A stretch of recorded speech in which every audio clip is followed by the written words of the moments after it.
Salut les champipotes, bonjour et bienvenue sur la chaîne. Aujourd'hui, dans cette vidéo, une des premières de la saison, je t'emmène avec moi en repérage sur un nouveau coin qui me paraît idéal pour pouvoir trouver tes premières morilles. Alors, souvent, mon constat, c'est les meilleurs chercheurs de morilles sont bien souvent les pêcheurs.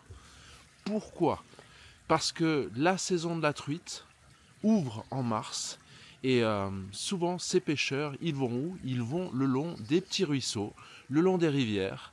Et ces endroits-là sont des endroits propices pour trouver des morilles. Donc ensemble, on va parcourir ce petit ruisseau. On a beaucoup d'indices et je vais t'expliquer pourquoi ça pourrait être un endroit idéal pour toi. Si tu commences à chercher des morilles et que tu es novice, cet endroit serait vraiment une des premières places à aller vérifier autour de chez toi. Et à partir de cet endroit, tu vas pouvoir apprendre à repérer ces indices et par la suite, au fur et à mesure des saisons, devenir autonome.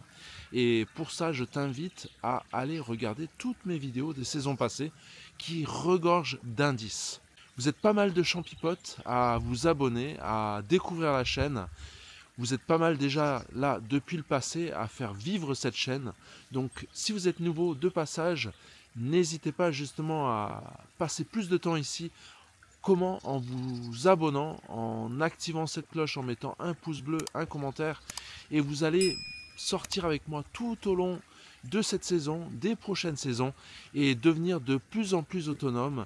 Et vous allez devenir redoutable. Et c'est ça le but. Le but, c'est devenir redoutable et avoir les bons gestes. Je te souhaite un très bon visionnage et n'hésite pas justement à regarder cette vidéo jusqu'au bout parce que cette vidéo, je t'emmène au gré de mes pas. C'est-à-dire qu'on va parcourir cette zone de long en large et on va voir quels sont ces précieux indices.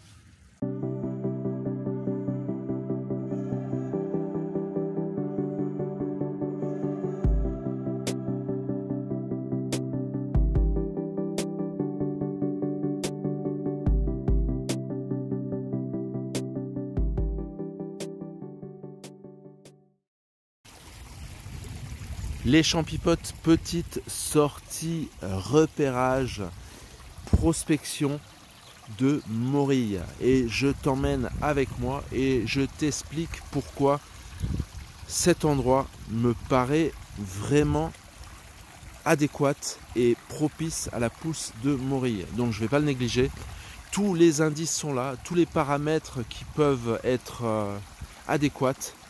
Et après, il y a juste les facteurs météo et d'autres qui peuvent empêcher une pousse. Mais regarde, et on va comprendre pourquoi donc ces pêcheurs souvent sont les meilleurs morilleurs.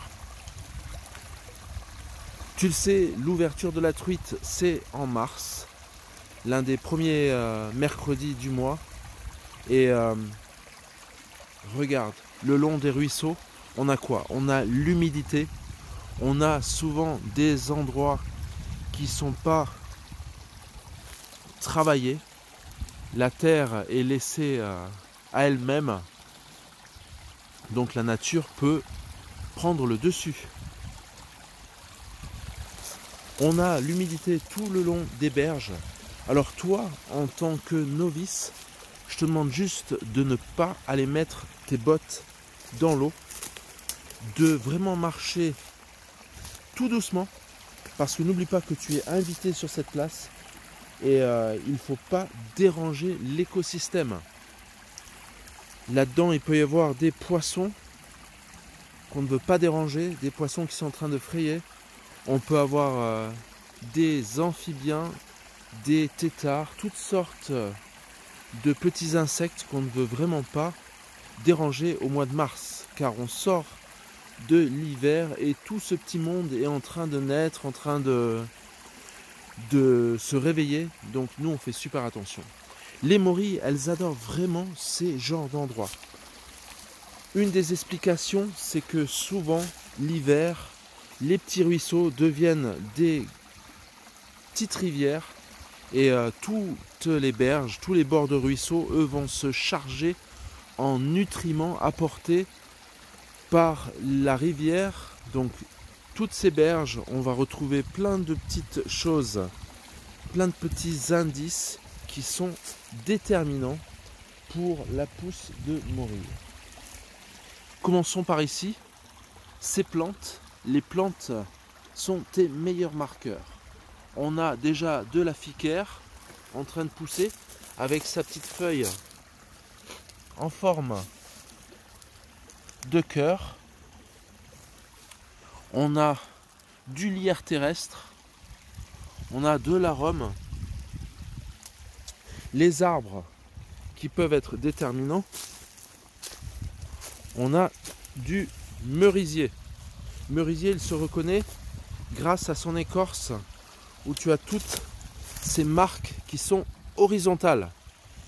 Souvent, les arbres, on a des marques verticales. Un beau merisier qui est ni plus ni moins un cerisier sauvage. On a de la terre qui est travaillée par les vers de terre. Tous les insectes ont remué cette terre et tout ça c'est bénéfique. Le lierre terrestre est là. Tu peux trouver également d'autres indices probants. Voici donc la fleur, la fausse renoncule, accompagnée toujours avec l'arôme, le lierre terrestre, et on peut aussi trouver de l'ail d'ours. Une autre fleur super intéressante, l'anémone sylvie, avec sa petite fleur en forme d'étoile, et le centre, les pistils sont jaunes, avec un petit bouton vert au milieu. Et puis regarde ce cadre. On est franchement bien là. C'est paisible comme tout. Alors les endroits où tu vas venir regarder discrètement, ce sont vraiment le long de ce ruisseau et un petit peu plus haut jusqu'à ce que tu vois que l'humidité commence à disparaître. On a de la terre bien humide, ça c'est top. Une autre chose à prendre en compte, c'est que d'ici un mois, ce ruisseau sera peut-être à sec. Mais tu viendras quand même vérifier le long des berges. Un de nos meilleurs indices, c'est le frêne. Il y en a un juste là. Le frêne, c'est vraiment l'arbre que tu dois chercher quand tu veux trouver des morilles. Alors, je peux te dire que la saison va pas tarder.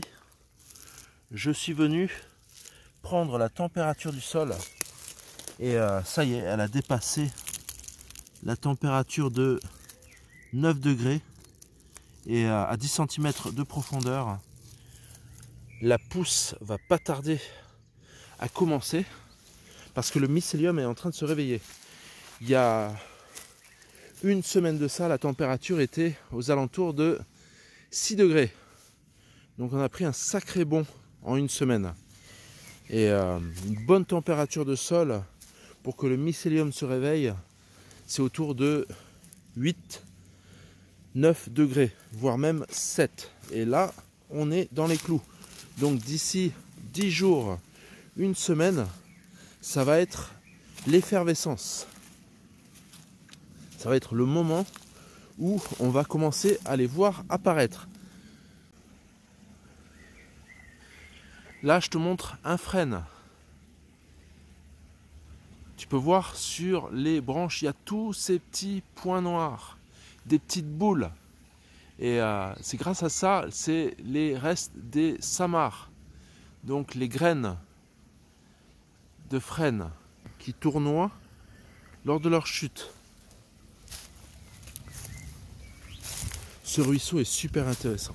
On a vraiment des lits d'anémone sylvie, des primevera poison et on va aller jeter un coup d'œil si on arrive à voir un petit frêne pour te montrer de plus près. Mais ouais, ce genre d'endroit, donc si tu as des endroits autour de chez toi qui ressemblent à celui-ci, eh ben, c'est le moment de faire de la prospection, du repérage. C'est super intéressant. Et puis tu t'oxygènes les poumons. Et ça, c'est du pur bonheur. Hop, on va voir si on arrive à traverser ici.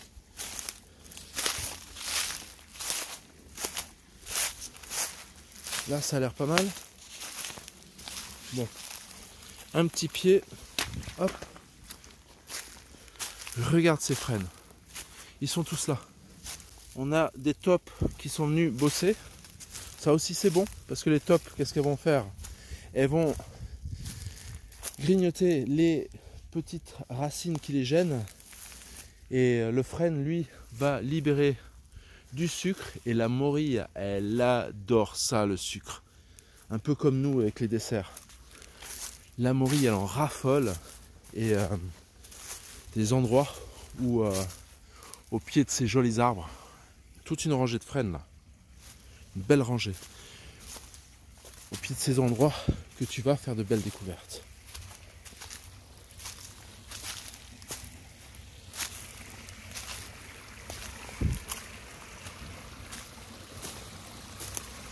Waouh! Ça m'a fait plaisir de faire ce mini repérage avec toi. Aujourd'hui, pas une seule morille, mais une petite sortie. Une petite sortie pour en apprendre un peu plus sur ce qu'est un coin intéressant. Ici, au milieu de la Ficaire, de l'Anémone Sylvie, l'arôme tacheté. La feuille avec ses taches plus ou moins grandes, d'où son nom. Et à côté, un autre arbre typique des coins morilles, le noisetier. On voit les petits chatons là qui sont bien grillés. Certains ont des recettes assez intéressantes, enrobées de chocolat, pourquoi pas. Alors, petit morilleur, quand tu arrives dans une zone comme celle-ci, une zone semblable, avec les plantes indicatrices à une zone propice, souviens-toi, indicatrice, propice, est-ce que j'ai les arbres qui sont nécessaires à la pousse de morille, car souvent ces arbres mellifères relâchent du sucre ou des nutriments favorables à la pousse de morille. Donc, est-ce que j'ai des frênes, est-ce que j'ai des noisetiers, est-ce que j'ai des merisiers, des faux acacias, des robiniers? Est-ce que j'ai les insectes qui montrent la présence de morille, le méloé printanier? Est-ce que le cours d'eau est à sec? Est-ce qu'il y a de l'humidité? Et avant tout, est-ce que les conditions climatiques sont bonnes? C'est-à-dire qu'on a le réchauffement de la Terre, qu'on a vérifié avec le thermomètre. Pose-toi toutes ces bonnes questions avant de parcourir une zone, quitte à prendre des notes et à revenir un peu plus tard si tu juges que le timing n'est pas bon par rapport à la hauteur de tes plantes, par rapport à la floraison des fleurs, par rapport aux arbres, si justement les frênes sont en bonne santé et qu'ils ne sont pas atteints de la chalarose. Et petit à petit, tu vas te faire une base de données avec des zones que tu pourras venir prospecter tout au long des prochaines saisons. Je te souhaite donc de très bonnes sorties et je te dis à très vite pour de très belles morilles.